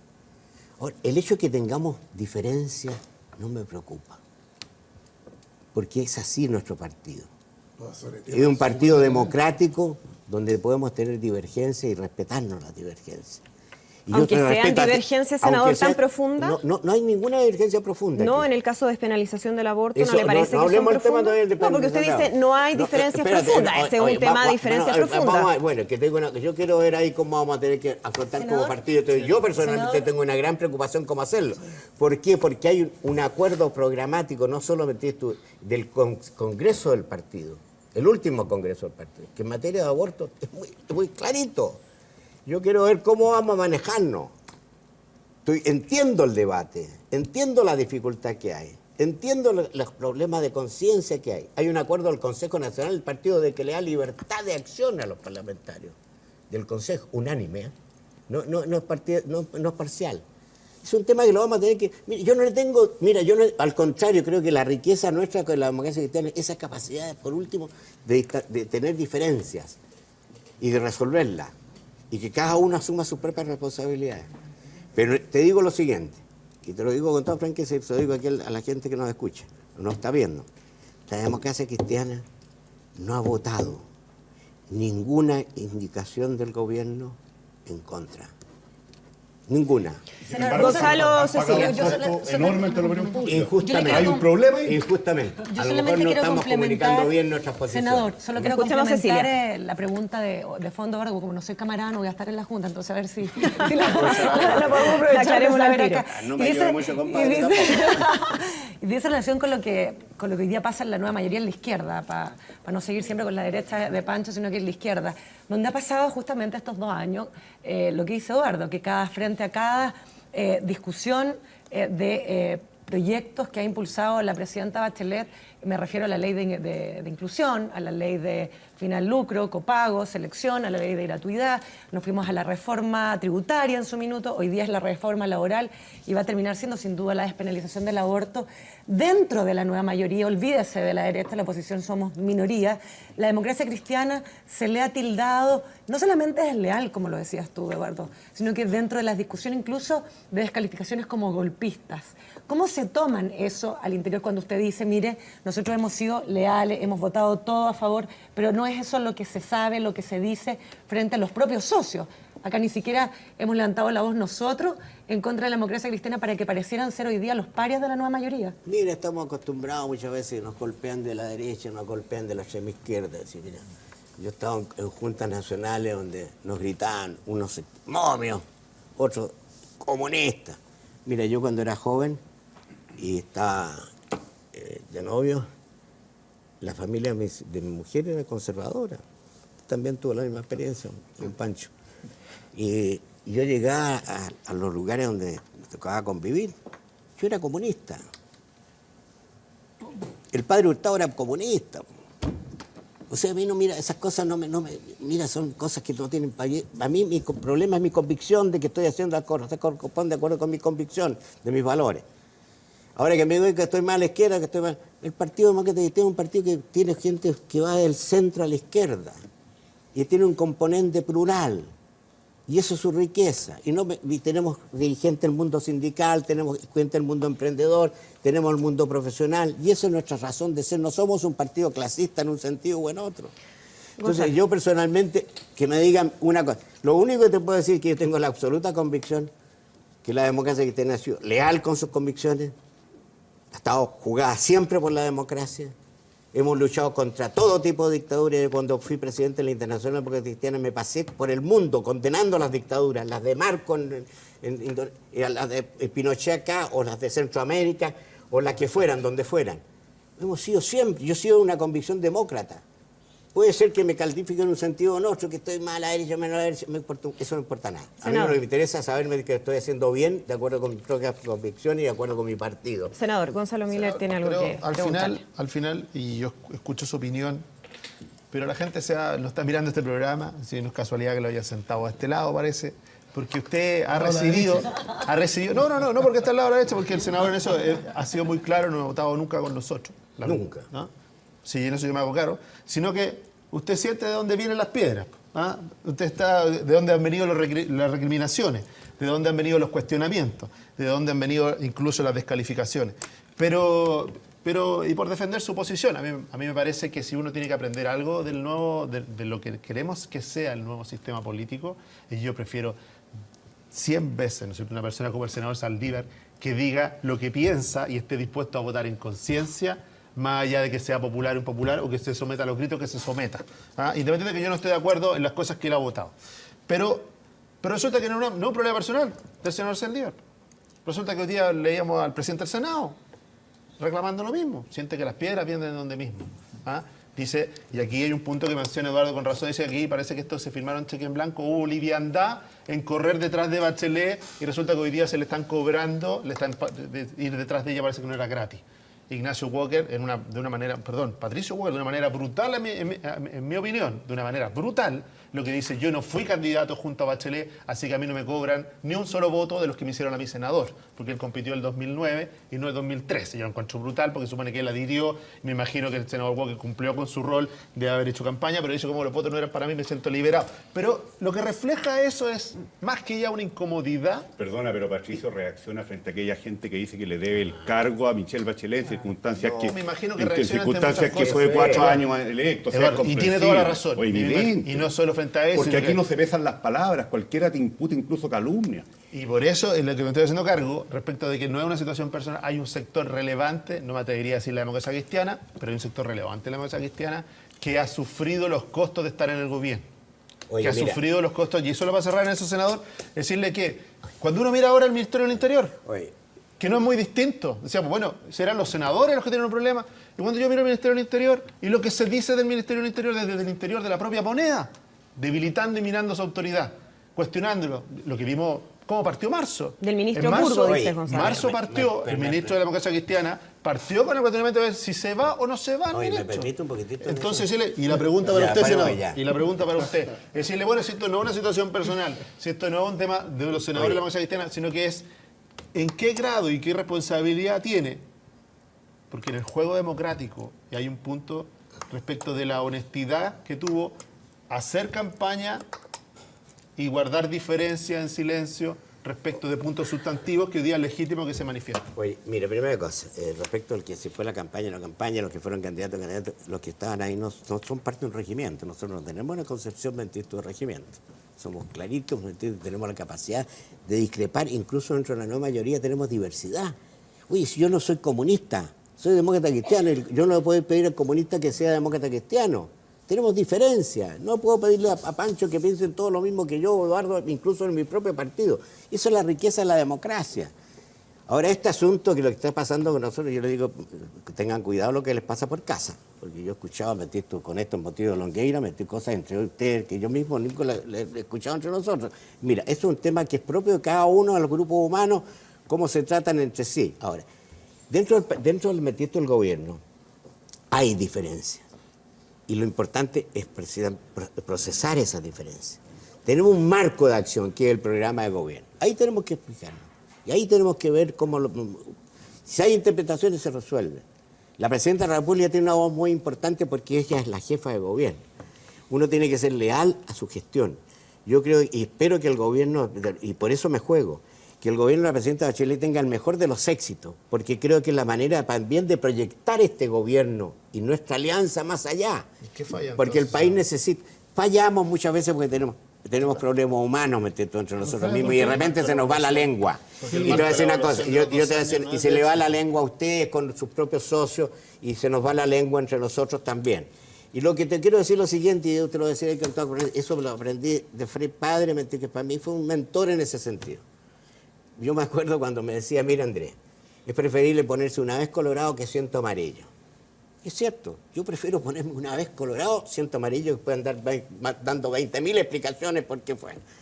Segundo, me dijo, oye, en la política hay que tener piel de elefante, porque lo van a pellizcar a cada rato, lo van a tratar de pellizcar a cada rato. Y es cierto, en la política uno tiene que tener, no que ser indiferente, tiene que tener una conciencia que está metido en un tema en la cual tenemos contradictores, y hay contradictores que son más duros que otros llegan incluso a la descalificación. Yo no soy partidario de eso. Yo nunca me he gustado descalificar a nadie, y si lo he hecho, siempre he pedido perdón y espero no hacerlo nunca. Senador, ¿las diferencias no son tan grandes, dice usted, como para evaluar la continuidad de la democracia cristiana al interior de la nueva mayoría? Yo no. Eso es muy injusto. Perdóname, Andrea. No es la democracia cristiana, en el tema laboral, para ser exacto. Fíjate que la democracia cristiana tiene 29 parlamentarios. Algunos parlamentarios de la democracia cristiana. 29. 25 votaron en una dirección y 4 en otra. Entonces no es la democracia cristiana. Los diputados fue unánime. Y los 22 diputados fue unánime. Pero no me metáis tampoco una cuña. ¿Cuál de todos? No, la democracia cristiana es un partido por sí mismo. Así es. Y tenemos 100.000 militantes y los 100.000 tienen derecho a discutir, a discrepar, y no por eso. Y una vez que tomamos... mi punto es la injusticia de hablar a pesar que me de están la defendiendo. Democracia cristiana. La democracia cristiana es un partido por sí mismo. y no nos metan nunca cuña, de ninguna parte que venga, ni aún con el cariño que estáis haciéndolo. No me defiendo. Bueno, y la verdad es que yo con Eduardo podemos diferir. Tenemos una vida juntos. Senador. Para nosotros la vida nuestra como partido es una vida, que nos fortalece, incluso en nuestras diferencias. Senador, tengo que Y preguntarle... hemos tenido dificultades, senador, te voy a decir una cosa, nosotros tenemos senador, problemas. es que se nos va a acabar el tiempo y necesito preguntarle respecto a la situación de las adecuaciones necesarias, porque si bien fue una indicación que se aprobó y que había generado muchísima discusión al interior del oficialismo, finalmente se aprueba. Pero ya se ha planteado de parte de algunos que esto va a generar judicializaciones, que es una indicación ambigua, que no hay claridad al respecto. Lo dice el propio diputado Osvaldo Andrade, que va a asumir como presidente de la Cámara de Diputados. Dice, no solamente estamos con el problema de la negociación interempresas, sino que también el tema de las adecuaciones necesarias. ¿Cuál es su postura? ¿Usted cree que tiene cierta ambigüedad? Yo te voy a decir lo siguiente, yo en ese sentido lo conversamos mucho con los ministros, es decir, Valdés, Izaguirre y la Jimena. Y la verdad las cosas que se presta para interpretaciones, ¿cierto? ¿Es ambiguo? No que sea ambiguo, se presta para toda norma jurídica, muchas veces se presta para interpretaciones. Pero la verdad las cosas, ¿no es cierto?, que hay que ver cuál es el alcance que tiene y discutámoslo con toda franqueza y con toda claridad. Sí. Tu interpretación, la clave es... No, lo que se acordó, lo que yo entendí que se acordó es distinto a lo que se dice por otros. Exactamente. Y lo que piensa la Bárbara, a lo mejor, distinto. ¿Qué es lo que piensa usted? Yo personalmente creo que la adecuación me permite un reemplazo dentro de las tareas convenidas en el contrato. Claro. Y convenido en el contrato, no es tan fácil de decir que la interpretación, ¿no es cierto?, es respecto a la habitualidad. Reemplazo de los trabajadores que no están en huelga. Que no están en huelga, por supuesto, el reemplazo, y no el reemplazo externo. Y entonces hay que precisarlo. Por lo tanto, ahí, perdón, por lo tanto, ahí, senador, perdón. Sí, es que por eso, senador. Con toda claridad, con toda franqueza. Hay gente que interpreta que es nada más que cuando ha habido habitualidad, lo que se llama la teoría de la norma de la realidad, que es la interpretación que se hace en los contratos de trabajo. Entonces tendría que haber ejecutado. Mira, sobre este tema, cuando lo discutimos en la prelegislación, yo le dije, mira, hay que armar este tema, este problema de interpretación. ¿Por qué? Porque yo creo en el reemplazo interno. Te lo digo, porque lo creo, porque yo la OECD, la discusión que hemos tenido ahí, de los 35 países, 34 tienen reemplazo interno reglamentado. Entonces, la clave usted cree, es que me interesa aclarar ese punto. ¿Usted cree que las indicaciones necesarias son adecuaciones necesarias son reemplazo interno? No es reemplazo interno, no es reemplazo, es un reemplazo regulado, muy limitado. ¿Cuál es la diferencia? Es que tiene que estar convenido en el contrato. ¿Hay o no hay reemplazo? Tiene que estar convenido en el contrato. Usted sí está contratado. Sí, pero senador, ¿hay o no hay reemplazo? Pero espérate, esa es la pregunta. Si en el contrato la persona ha sido contratada para cajero y contador o ayudante contador o reponedor, puede cumplir esas tres funciones. Si no está en huelga. Bárbara, brevemente. Reemplazando el puesto. ¿Por qué? Porque se eliminó el puesto de trabajo primitivamente. Acuérdate, es mi interpretación. Entonces, la interpretación de otros podría ser otra. Pero lo otro que te quiero decir es lo siguiente. Sobre este tema, es un tema tan discutido. Oye, yo tengo la carta y he conversado con la gente. Eduardo Engel. Senador Saldívar, necesito que... Manuel Alfán. Todos son partidarios, derechamente en el reemplazo interno. Yo Bárbara, se nos va el tiempo. Eso hace que la huelga va a acabar. Francisco Vidal, por favor, que se nos va el tiempo y necesito que Bárbara haga una referencia a este tema. Tres cosas bien precisas. Si vamos a cumplir los compromisos, el programa dice no reemplazo. Entonces, yo puedo entender, senador, que usted tenga una posición y a usted no le parezca que haya que impedir el reemplazo interno. Pero en esto, seamos responsables. Lo que usted señala respecto de la OCDE no es tan así. No es que se puede hacer reemplazo interno. Tiene que ser convenido con el trabajador, no puede ser una facultad del empleador, no puede ser sobre la base de que eso no se cancele, además como un adicional. Por lo tanto, no es un reemplazo a secas. Para que seamos súper precisos, porque en este debate, senador, perdón, pero para poder terminar este debate. Sí. Pero lo concreto es que si vamos a cumplir el compromiso es no reemplazo. ¿Y usted quiere reemplazo? No. Está bien, yo no tengo problema con que usted lo quiera, pero es legítimo que algunos exijamos que se cumpla lo que se comprometió. Bárbara. Y no puede haber adecuación necesaria que permita el reemplazo, Bárbara. porque eso es ir en contra del programa. Bárbara. Lo segundo, perdón, solo para terminar, lo segundo, Bárbara, sobre se el nos va el interempresa, tiempo. solo para Nos tenemos terminar. que ir. Interempresa solo va a negociar con trabajadores de la empresa. Interempresa no va a poder tener al dirigente del sindicato Interempresa negociando en la empresa. Interempresa Bárbara, va a exigir quórum nos sindical. tenemos que ir a la pausa. Estos 3 puntos, yo lo que quiero saber es cómo esto va a llegar a comisión mixta. Perfecto. Y luego va a tener que pasar nuevamente Tenemos a la que ir Cámara rápidamente al a la Senado. pausa y ya estamos de ¿Lo van a regreso. aprobar o no? ¿O nos va a dejar sin ley por otros tantos años más? Bien, aquí sigue la discusión. Podríamos estar días hablando respecto a la reforma laboral, pero queremos agradecerle al senador Andrés Saldívar por habernos acompañado esta mañana. Senador, muchísimas gracias. Por supuesto, también a nuestros panelistas, a ustedes que nos acompañaron durante este primer capítulo de Estado Nacional de esta temporada. Nos reencontramos el próximo domingo a las 10 de la mañana. Que tengan un lindo día. Muy bien.